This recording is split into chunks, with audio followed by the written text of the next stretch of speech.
The All-India Muslim League was a historic political party established in the early years of the 20th century in the British Indian Empire. Its strong advocacy for the establishment of a separate Muslim-majority nation-state, Pakistan, successfully led to the partition of India in 1947 by the British Empire. Early genesis of the party are founded as an aftermath of literary movement led by Syed Ahmad Khan, who also helped in founding the party. In 1906, the party was officially founded at the educational conference held in Dhaka to protest against the integration of Bengal in 1905. Its original political goal was to define and advance the Indian Muslims' civil rights and to provide protection to upper and gentry class of Indian Muslims. From 1906-30s, the party worked on its organizational structure, its credibility in all over the Muslim communities of British Indian Empire, and lacked as a mass organization but represented the landed and commercial Muslim interests of the United Provinces. Following in the 1930s, the idea of separate nation-state and influential philosopher Sir Iqbal's vision of uniting the four provinces in northwest British India further support the rationale of two-nation theory. Constitutional struggle of Jinnah and political struggle of founding fathers, the Muslim League played a decisive role in the World War II in 1940s and as the driving force behind the division of India along religious lines and the creation of Pakistan as a Muslim state in 1947. The events leading the World War II, the Congress' effective protest against the United Kingdom unilaterally involving India in the war without consulting with the Indian people.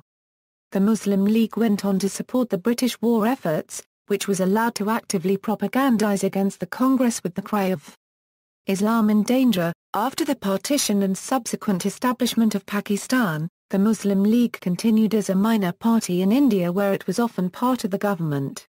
In Bangladesh, the Muslim League was revived in 1976 but it was reduced, rendering it insignificant in the political arena. In Pakistan, the Muslim League devolved into Pakistan Muslim League led by Prime Minister Liaquat Ali Khan but suffered with ill fate following the military intervention in 1958. One of its faction remained too supportive of President Ayub Khan until 1962 when the all factions decided to reform into the Pakistan Muslim League led by Nurul Amin supporting Fatima Jinnah in the presidential elections in 1965. Furthermore, it was the only party to have received votes from both East and West Pakistan during the elections held in 1970. During the successive periods of Pakistan, the Muslim League continued to be a ruling party in the different periods of Pakistan.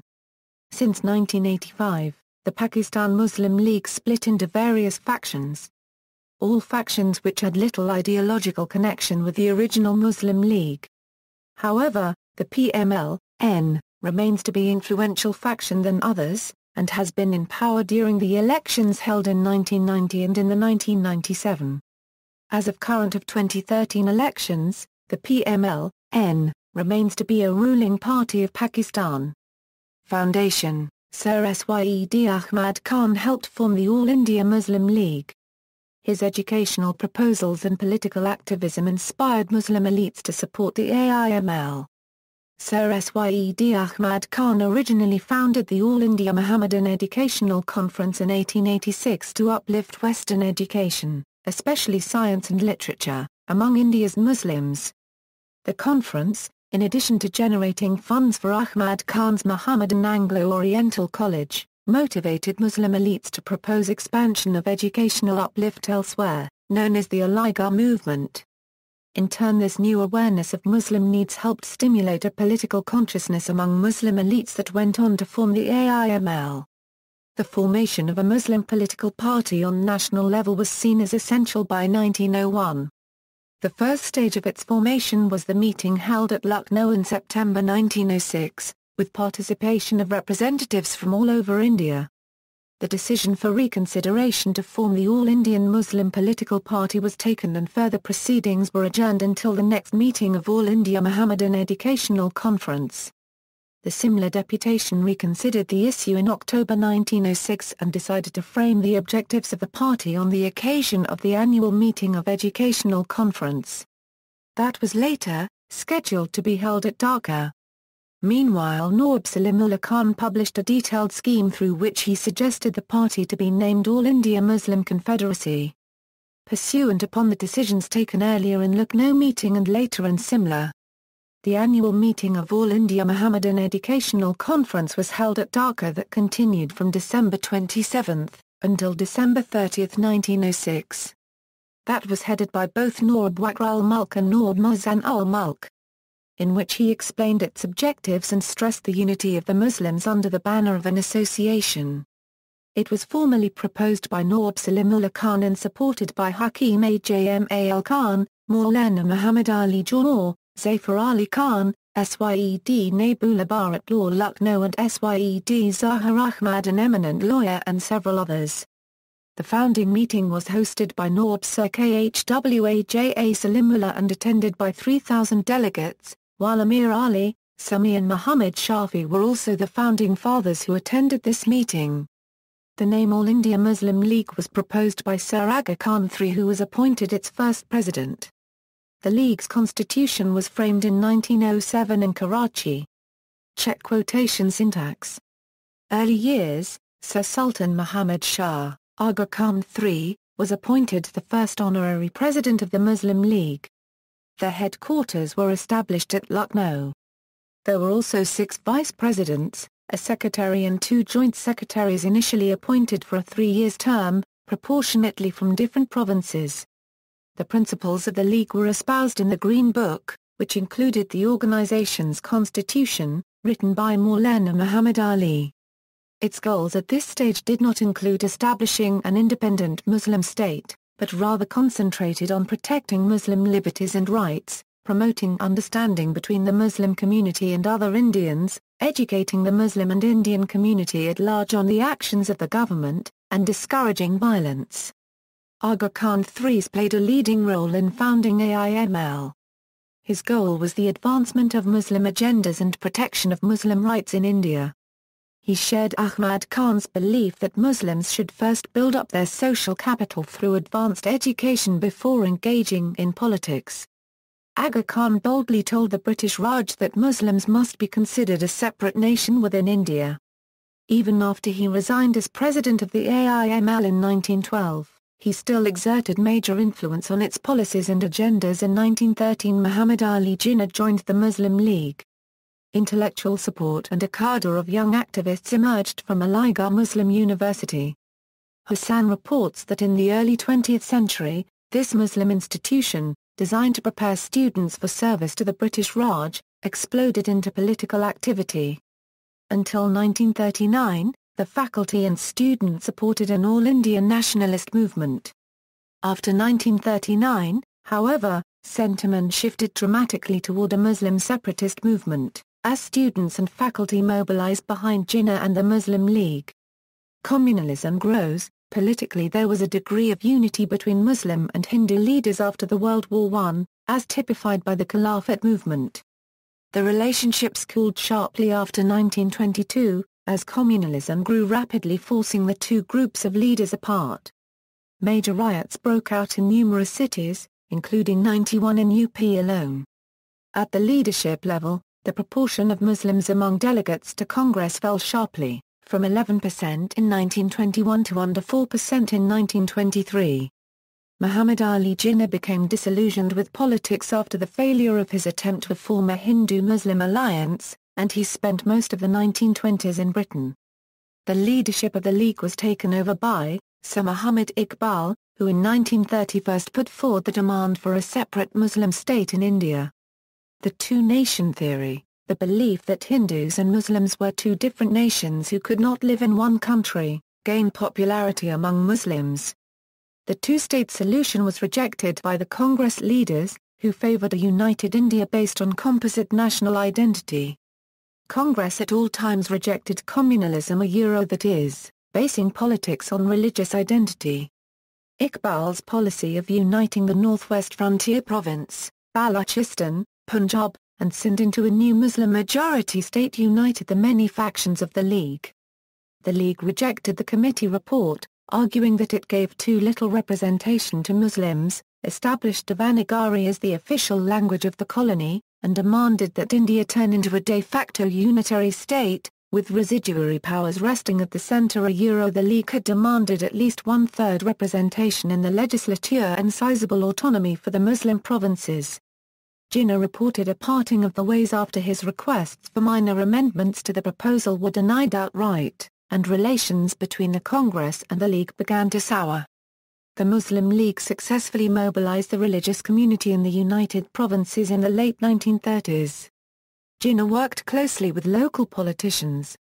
However, there was a lack of uniform political voice by the League during the 1938–1939 Madhi Sahaba riots of Lucknow. Conception of Pakistan. On December 29, 1930, Sir Muhammad Iqbal delivered his monumental presidential address to the All India Muslim League annual session. He said, Sir Muhammad Iqbal did not use the word Pakistan in his address. According to some scholars, Iqbal had not presented the idea of a separate Muslim state. Rather, he wanted a large Muslim province by amalgamating Punjab, Sindh, NWFP and Balochistan into a big northwestern province within India. They argued that Iqbal never pleaded for any kind of partition of the country. Rather, he was an ardent proponent of a true federal setup for India, and wanted a consolidated Muslim majority within the Indian Federation. Another Indian historian Tara Chand also held that Iqbal was not thinking in terms of partition of India but in terms of a federation of autonomous states within India.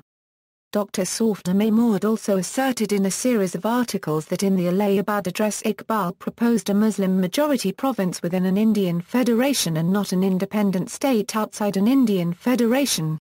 On January 28, 1933, Chaudhry Rahmat Ali, founder of Pakistan National Movement, voiced his ideas in the pamphlet entitled Now or Never. Are we to live or perish forever?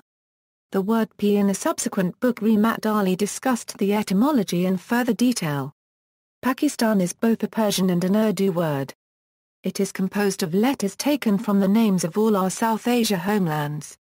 That is, Punjab, Afghania, Kashmir, Sindh and Balochistan. It means the land of the pure. The British and the Indian press vehemently criticised these two different schemes and created a confusion about the authorship of the word Pakistan to such an extent that even Jawaharlal Nehru had to write. Campaign for Pakistan. At a League conference in Lahore in 1940, Jinnah said, Hindus and the Muslims belong to two different religions, philosophies, social customs and literature. It is quite clear that Hindus and Muslims derive their inspiration from different sources of history. They have different epics, different heroes and different episodes. To yoke together two such nations under a single state, one as a numerical minority and the other as a majority, must lead to growing discontent and final destruction of any fabric that may be so built up for the government of such a state. All India Jamhur Muslim League was formed to counter the move of M.D. Ali Jinnah on two-nation theory and creation of separate Pakistan. Raja of Mahmudabad was elected its president and Dr. Mahfuz Ahmad Ajazi general secretary. Perhaps it was the first split of Muslim League on ideological ground. This party however merged with Congress later on to strengthen its views on partition. At Lahore the League formally recommitted itself to creating an independent Muslim state, including Sindh, Punjab, Balochistan, the Northwest Frontier Province and Bengal, that would be wholly autonomous and sovereign. The resolution guaranteed protection for non-Muslim religions. The Lahore Resolution, moved by the sitting Chief Minister of Bengal A.K. Fazl-ul-Huq, was adopted on March 23, 1940, and its principles formed the foundation for Pakistan's first constitution. Talks between Jinnah and Gandhi in 1944 in Bombay failed to achieve agreement. This was the last attempt to reach a single-state solution. In the 1940s, Jinnah emerged as a leader of the Indian Muslims and was popularly known as Quaid-e-Azam. In the Constituent Assembly of India elections of 1946, the League won 425 out of 496 seats reserved for Muslims on a policy of creating an independent state of Pakistan, and with an implied threat of secession if this was not granted. Congress, led by Gandhi and Nehru, remained adamantly opposed to dividing India.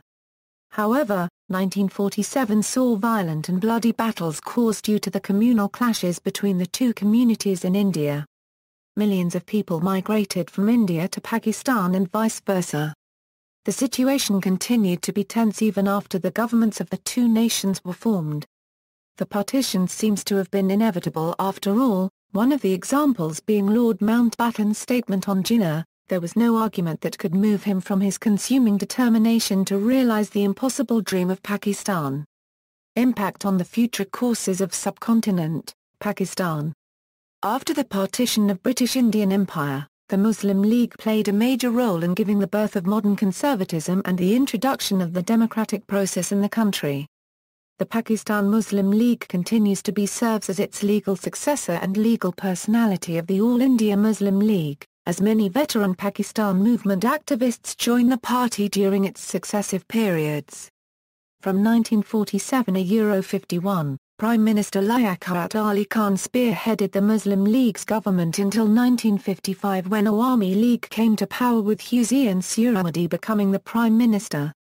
After Jinnah and Ali Khan, Nazimuddin struggled to lead the party, primarily due to lack of its social programs. During this time, the Republican Party, led by Iskandar, had taken over the credibility and prestige of Muslim League in all over the country.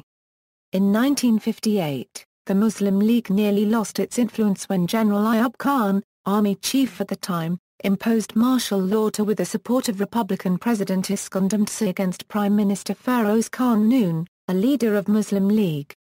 The federative constitution allowed the ailing Muslim League to be reformed itself as the Pakistan Muslim League and endorsed for Fatima Jinnah for the presidential bid in 1965.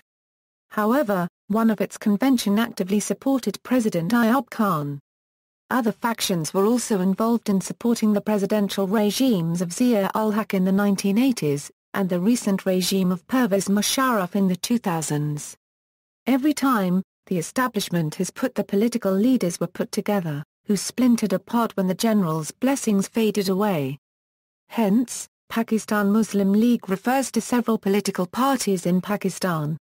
Following the death of Nurul Amin, the PML went into political abyss but made its notable comeback in a direct response to nationalization and the outgrowth of leftism in the country. In the 1970s, the PML led by Papagra was benefited with the financial support of industrialists, including Nawaz Sharif and Shawjat Hussain, and intelligentsia that included lawyers, Fiada Muhammad and Javed Hashmi. The Muslim League campaigned on its conservative agenda, under the Grand Alliance, against the Pakistan People's Party. Efforts of Papagra assimilated a majority of the factions of the Pakistan Muslim League, in a bid to mount a strong opposition to the leftist Pakistan People's Party in the 1970s. It may be noted that all factions will continue to hold their individual identities, as the PML was treated as a platform for parties to come together. In 1990, the Muslim League led by Nawaz Sharif came to power with a strong mandate, for the first time under a democratic transition. In addition, the Muslim League is the only party to have received two-thirds majority in 1997. As of 2013, it secured majority seats in the parliament and formed government in June 2013. India. With the partition of British Indian Empire, the Muslim League lost all influence in the United Provinces and Muslim-majority Indian states. In 1948, the Indian Muslim League was formed as breakaway faction of the Muslim League by those activists who could not migrate to Pakistan. During its successive periods, the Indian Muslim League remained a part of the Kerala government. Nonetheless, the Indian Muslim League disintegrated after the general elections of 1980. Majority of its leaders later joined the Congress and the BJP. Bangladesh. The Muslim League formed its government in East Bengal immediately after partition of Bengal, with Nurul Amin becoming the first chief minister. Problems in East Pakistan for Muslim League began rise following the issue of constitution. Furthermore, the language movement proved to be a last event that led the Muslim League to lost its mandate in the East Bengal. Muslim League's national conservatism program also faced several setback and resistance from the Communist Party of Pakistan. In an interview given to print media, Nurul Amin stated that the Communists had played an integral and major role in staging the massive protests, mass demonstration, and strikes for the Bengali language movement. All over the country, the political parties had favored the general elections in Pakistan with the exception of Muslim League. In 1954, the legislative elections were to be held for the parliament. Unlike in West, not all of the Hindu population migrated to India, instead a large number of Hindu population was in fact presented in the state. The communist influence deepened and was finally realized in the elections. The United Front, Communist Party and the Awami League returned to power, inflicting severe defeat to Muslim League. Out of 309, the Muslim League only won 10 seats, whereas the Communist Party had 4 seats of the 10 contested. The Communists working with other parties had secured 22 additional seats, totaling 26 seats. The right-wing Jamaat-e-Islami had completely failed in the elections. In 1955, the United Front named Abu Hussein Sarkar as the chief minister of the state who ruled the state in 2 non-consecutive terms until 1958 when the martial law was imposed. The Muslim League remained to be a minor party in East Pakistan but participated with full rigor during the general elections in 1970. It had won 10 seats from East Pakistan and 7 seats from other parts of Pakistan. After the independence of Bangladesh, the Muslim League was revived in 1976 but it was reduced, rendering it insignificant in the political arena. United Kingdom. During the 1940s, the Muslim League had a United Kingdom section active in the British politics. After the establishment of Pakistan, the Pakistani community's leaders took over the UK branch to continue to serve its purpose in the United Kingdom. As of current, the Muslim League's UK branch is taken over by the PML-N, with Zubair Gul its president, and Nawaz Sharif serving its patron-in-chief. Historical versions. Historically, Pakistan Muslim League can also refer to any of the following political parties in Pakistan: Muslim League, the original successor of All India Muslim League, which was disbanded on first martial law. Convention Muslim League, a political platform created by General Ayub Khan in 1962 when he became the president. Council Muslim League, a party created by political leaders who opposed General Ayub Khan. Muslim League, a party created by Khan Abdul Qayyum Khan when he split with the Council Muslim League to run for the 1970 general elections. See also, Direct Action Day, Indian Independence Movement, Indian Muslim Nationalism, Indian National Congress, Muslim League, Pakistan Movement, Pakistan Muslim League, All India Jamhur Muslim League. References. Further reading, Ahmed, Akbar S. Jinnah, Pakistan, and Islamic Identity, The Search for Saladin. London, Routledge. ISBN A978-0-415-14966-2. Cohen, Stephen Philip. The Idea of Pakistan. Washington, D.C. Brookings Institution Press. ISBN A978-0-8157-1503-0. Graham, George Farquhar Irving. The Life and Work of Sir Syed Ahmad Khan, Jalal, Asia. The Sole Spokesman, Jinnah, The Muslim League and the Demand for Pakistan. Cambridge University Press. ISBN 978-0-521-45850-4. Khan, Abdul Rashid. All India Mohammedan Educational Conference and the Foundation of the All India Muslim League, Journal of the Pakistan Historical Society Volume 55 Issue 1/2, pages 65-83. Malik, Iftikhar H. The History of Pakistan. The Greenwood Histories of the Modern Nations. Westport, Connecticut Greenwood Press. ISBN A978-0-313-34137-3. Moore, R.J. Jinnah and the Pakistan Demand Modern Asian Studies 17 No. 4 pages 529-561 and JSTOR, Mujahid, Shefal. Reconstructing the Saga of the All India Muslim League, Journal of the Pakistan Historical Society Volume 55 Issue 1/2, pages 15-26. Valiani, Amin. Aga Khan's role in the founding and consolidation of the All India Muslim League, Journal of the Pakistan Historical Society 55 No. 1/2, pages 85-95. Wolpert, Stanley. Jinnah of Pakistan. New York, Oxford University Press. ISBN A978-0-19-503412-7. External links, Government of Pakistan website, The Constitution of the Islamic Republic of Pakistan, Chronicles of Pakistan, Jinnah at a meeting of the Muslim League. 16-second QuickTime film clip, Colloquium on the 100 Years of Muslim League at the University of Chicago, November 4, 2006.